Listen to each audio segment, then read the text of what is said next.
This happened once before. When I came to your door, no reply. They said it wasn't you, but I saw you peep through your window. I saw the light. I saw the light. I know that you saw me as I looked up to see your face. I tried to telephone. They said you were not home. That's a lie. 'Cause I know where you've been, and I saw you walking your door. I nearly died. I nearly died. 'Cause you walked hand in hand with another man in my place. If I were you, I'd realize that I love you more than any other guy. And I'll forgive the lies that I heard before when you gave me no reply. I tried to telephone.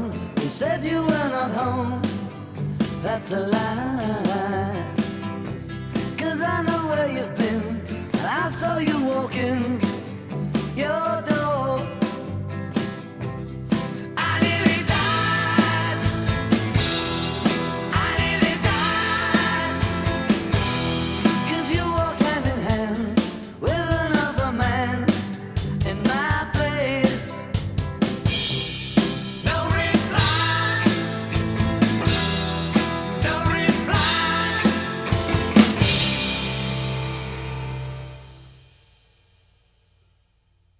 Yes, okay. No reply. I picked this tune because I dreamed it.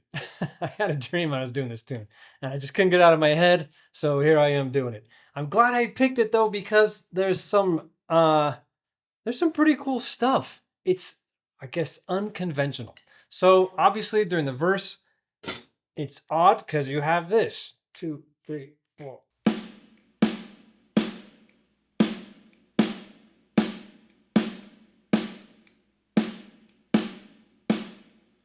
So for anybody who's not aware, this is a clave, a Latin sort of type of rhythm.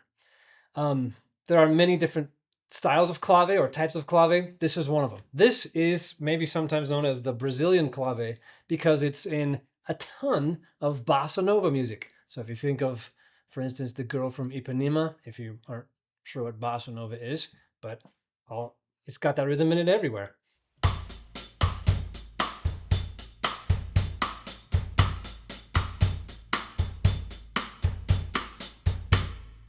So it's like the Beatles are hearing that going on and thinking, let's put some of that in our music. I don't suspect it was Ringo's call necessarily, but he went along with it, and this is what they came up with. So I think it's interesting because I've always sort of felt like there was some sort of timekeeping, like a shaker or something light on the hi-hat during the verse, and I really don't think there is. I'm not certain, but I've deconstructed the tracks and listened really carefully for like some type of consistent timekeeping, that frequency of sound from a shaker or from cymbals. I just can't hear it when I'm looking for it.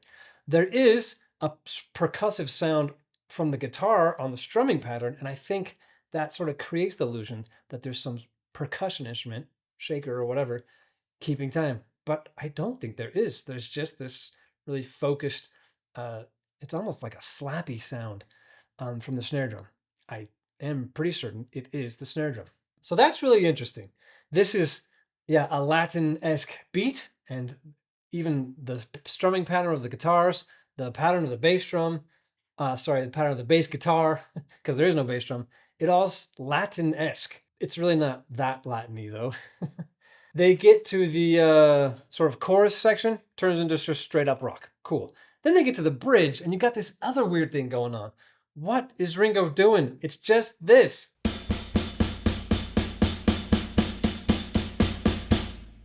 It's a 16 bar phrase and everything but the last eighth note. So that's 127 notes in a row with no dynamic contour, no phrasing, no nothing. And yet, at least for me, it works. Like they get away with it. If you're a critic of this music, like that seems like one of the most mindless, boring things you could play. Why would you ever do something so unmusical? Now, is this just because I've listened to this music my whole life, so it's just normal? I'm not sure. Like, if you hear this and you think, "What is with that ridiculous Latin thing at the beginning?" Or you get to the bridge and think, "This is so ridiculous. How could they possibly be doing this?" Then let me know because for me it works. In fact, um, with the hand claps, with the strumming guitar, I've always heard rhythms in my head that are not even there. I've almost heard like a cha-cha style rhythm. I hear like I have always heard that and felt that. And I sing that out loud even when I'm listening along to this tune driving or whatever. And that's not there. I listened for it when I went to deconstruct the tracks, and it's not there. It's just the only thing is the hand claps that are straight quarters, and then this wildly boring thing that Ringo's playing. So how does it work? I don't know. Maybe it's just because I was raised on this music. But let me know if you think it doesn't work. For me, it works. And then it goes back to this Latin thing when the bridge is over, and then back to rock. So it's almost kind of like a oh, that's cute. The Beatles tried to do something a little outside the box of just straight up rock and roll.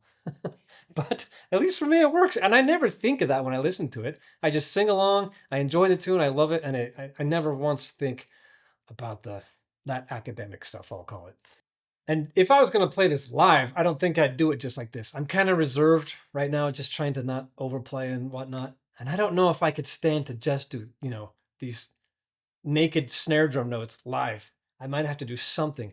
At the same time, though, it's cool. That's one of the good things about this music and about the Beatles is that there's these clear, I guess, sections where things change, and they're not afraid to have space. Like maybe that instinct I have to add more to it, or I feel like it's not intense enough, so I want to add something to it. Maybe that would wreck it. So I guess I'm not sure how I would do it. I'd have to play it a few times with the group and listen back. But props to the Beatles for doing it this way, in a way that everybody loves and is cool. So yeah, that's No Reply. Tons of fun to play. I hope you like my version. Ringo Starr, of course, is just the man. And I will catch you on the next one. Thanks.